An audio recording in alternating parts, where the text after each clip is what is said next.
اعوذ باللہ من الشیطان الرجیم بسم اللہ الرحمن الرحیم۔ شروع کرتا ہوں اللہ کے پاک نام سے جو بڑا مہربان اور نہایت رحم کرنے والا ہے۔ سرکار بغداد حضور غوث پاک رحمۃ اللہ تعالی علیہ ظاہری و باطنی علوم کی تکمیل کے بعد درس و تدریس اور واعظ و ارشاد کی مسند کو زینت بخشی۔ آپ کی مجلس واعظ میں 70 ہزار افراد کا مجمع ہوتا۔ ہفتے میں 3 بار جمعے کی صبح اور منگل کی شام کو مدرسے میں اور اتوار کی صبح درگاہ عالیہ میں واعظ فرماتے، جس میں زندگی کے تمام شعبوں سے تعلق رکھنے والے لوگ شرکت کرتے۔ بادشاہ، وزراء اور ایان مملکت نیاز مندانہ حاضر ہوتے۔ علماء و فقہا کا جمع غفیر ہوتا۔ بیک وقت 400 علماء قلم دوات لے کر آپ کی ارشادات عالیہ قلم بند کرتے۔ آپ کے فرمودات از دل خیزت اور بردل ریزت کا مصداق تھے۔ شیخ عبدالحق محدث دہلوی رقم تراز ہیں۔ حضرت شیخ کی کوئی محفل ایسی نہ ہوتی جس میں یہودی، عیسائی اور دیگر غیر مسلم آپ کے دستے مبارک پر اسلام سے مشرف نہ ہوتے ہوں، اور جرائم پیشہ، بد کردار ڈاکو، بدعتی، بد مذہب اور فاسد عقیدہ رکھنے والے تائب نہ ہوتے ہوں۔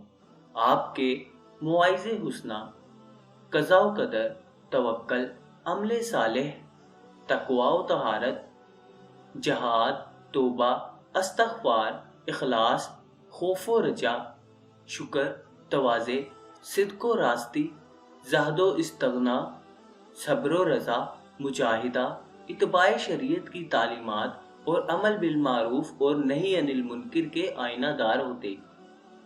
سیدنا غوث اعظم رحمۃ اللہ تعالی علیہ نے گو عملی طور پر معروف انداز کی سیاست میں حصہ نہ لیا، مگر آپ سیاست کو دین سے جدا نہیں سمجھتے تھے۔ یہی وجہ ہے کہ آپ اپنے مواعظ حسنہ میں زبانی وعظ و تلقین اور پند و نصاحت پر اکتفا نہیں کرتے تھے، بلکہ امر بالمعروف اور نہی عن المنکر کا ربانی فریضہ بحسن و خوبی انجام دیتے رہے، اور حکمرانوں کی آنکھوں میں آنکھیں ڈال کر کلمہ حق کہتے رہے۔ آپ 488 ہجری سے سن وصال 561 ہجری تک 73 سال تک اپنی حیات ظاہری میں بغداد کو اپنے فیوزات سے نوازتے رہے۔ اس اثنا میں درج ذیل 5 خلفاء کا زمانہ آپ نے دیکھا۔ خلیفہ مستظہر باللہ، خلیفہ مسترشد باللہ، خلیفہ راشد باللہ، خلیفہ مقتدی باللہ، خلیفہ مستنجد باللہ۔ اس دور میں سلجوقی سلاطین اور عباسی خلفاء کی باہمی کشمکش اپنے عروج پر رہی۔ شورش، فتنہ اور باہمی افتراق کے اس زمانے میں حضرت شیخ نے وعظ و تذکیر کے ذریعے محبت و اخوت کا درس دیا، لوگوں کو آخرت کی طرف متوجہ کرتے۔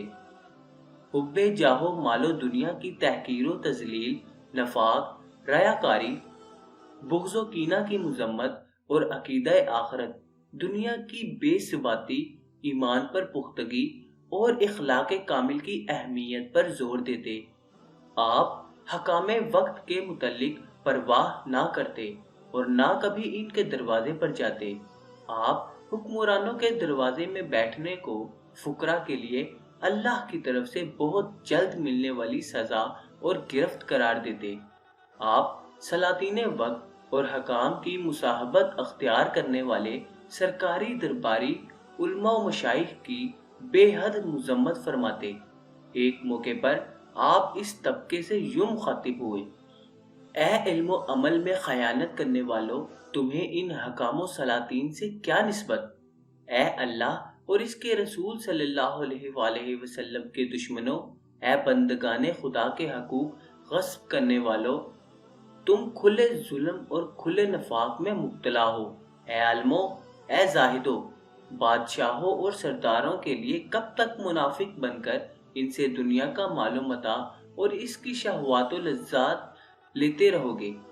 تم اور اس زمانے کے اکثر بادشاہ اللہ تعالیٰ اور اس کے بندوں کے متعلق ظالم اور خائن بنے ہوئے ہیں۔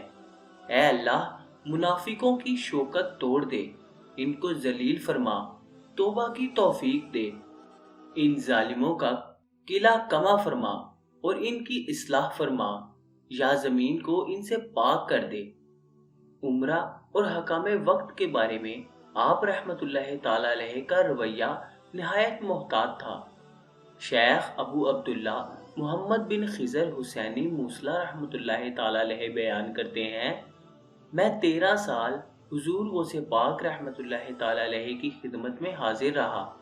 اس طویل عرصے میں آپ رحمت اللہ تعالی علیہ کے ناک اور منہ سے بلغم نکلتے اور آپ رحمت اللہ تعالی علیہ کے بدن مبارک پر مکھی بیٹھتے نہیں دیکھی۔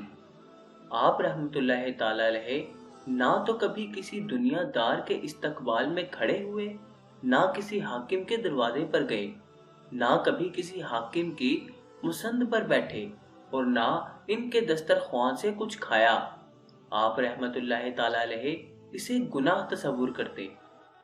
اگر کبھی خلیفہ یا وزیر آپ رحمت اللہ تعالی علیہ کی خدمت میں حاضر ہوتا تو آپ رحمت اللہ تعالی علیہ ان کے آنے سے پہلے اٹھ کر دولت خانہ میں تشریف لے جاتے تاکہ ان کے لیے اٹھنا نہ پڑے۔ جب وہ آ کر بیٹھ جاتے تو آپ رحمت اللہ تعالی علیہ باہر تشریف لاتے۔ آپ رحمت اللہ تعالی علیہ ان سے سخت رشت لہجے میں گفتگو فرماتے اور واعظ و نصیحت میں انتہائی مبالغہ سے کام لیتے۔ وہ لوگ آپ رحمت اللہ تعالی علیہ کے ہاتھ چومتے اور مؤدب ہو کر عاجزی سے آپ رحمت اللہ تعالی علیہ کی مجلس میں بیٹھتے۔ اگر کبھی خلیفہ وقت کو خط لکھنے کی نوبت آتی تو یوں تحریر فرماتے: عبد القادر تمہیں فلاں کام کا حکم دیتا ہے اور تیرے لیے یہ حکم بجا لانا ضروری ہے۔ آپ رحمت اللہ تعالی علیہ امر بالمعروف اور نہی عن المنکر کا فریضہ ادا کرتے ہوئے حکمرانوں کو بلا خوف و خطر تنبیہ فرماتے۔ علامہ محمد بن یحییٰ حلبی رقم طراز ہیں۔ آپ رحمت اللہ تعالی علیہ خلفاء، وزراء، سلاطین، عدلیہ، خواص و عوام سب کو امر بالمعروف اور نہی عن المنکر فرماتے اور بڑی حکمت و جرت کے ساتھ بھرے مجمع اور کھلی محافل و مجالس میں برسر منبر علی الاعلان ٹوک دیتے۔ جو شخص کسی ظالم کو حاکم بناتا اس پر اعتراض کرتے اور اللہ کے معاملے میں ملامت کی پرواہ نہ کرتے۔ ایک مرتبہ خلیفہ مقتدی لامر اللہ نے ابو الوفا یحییٰ بن سعید ایسے ظالم شخص کو قاضی بنا دیا جو ابن المزاحم الظالم کے لقب سے مشہور تھا۔ آپ رحمت اللہ تعالی علیہ نے برسر منبر خلیفہ کو تنبیہ فرمائی: تم نے مسلمانوں پر ایک ایسے شخص کو حکمران بنا دیا ہے جو اظلم الظالمین ہے۔ کل قیامت کو اللہ رب العالمین کو کیا جواب دو گے جو ارحم الراحمین ہے؟ خلیفہ یہ سن کر لرزہ بر اندام ہو گیا، اس پر گریہ طاری ہو گئی اور فوراً اس قاضی کو عہدے سے معزول کر دیا۔ ایک بار آپ کی خدمت میں لوگوں کا جم غفیر تھا۔ خلیفہ مستنجد باللہ ابو المظفر یوسف حاضر خدمت ہوا اور نصیحت چاہی، ساتھ ہی سونے کی اشرفیوں کی 10 تھیلیاں نظر کی۔ آپ رحمت اللہ تعالی علیہ نے فرمایا: مجھے اس کی ضرورت نہیں، اور قبول کرنے سے انکار کر دیا۔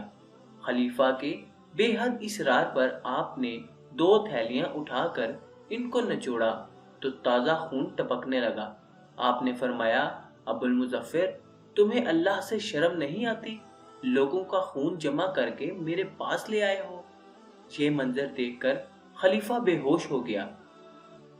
آپ نے فرمایا: اللہ کی عزت کی قسم، اگر خلیفہ کی رسول صلی اللہ علیہ وآلہ وسلم سے نسبی قرابت کا احترام نہ ہوتا تو میں خون بہنے دیتا، یہاں تک کہ خلیفہ کے گھر میں داخل ہو جاتا۔ اسی خلیفہ مستنجد باللہ نے ایک بار آپ رحمت اللہ تعالی علیہ کی خدمت میں عرض کیا: اطمینان قلبی کے لیے کوئی کرامت دیکھنا چاہتا ہوں۔ فرمایا: کیا چاہتا ہے؟ اس نے کہا: سیب۔ اس وقت عراق میں سیب کا موسم نہ تھا۔ آپ نے ہوا میں ہاتھ بلند کیا تو اس میں 2 تازہ سیب آ گئے۔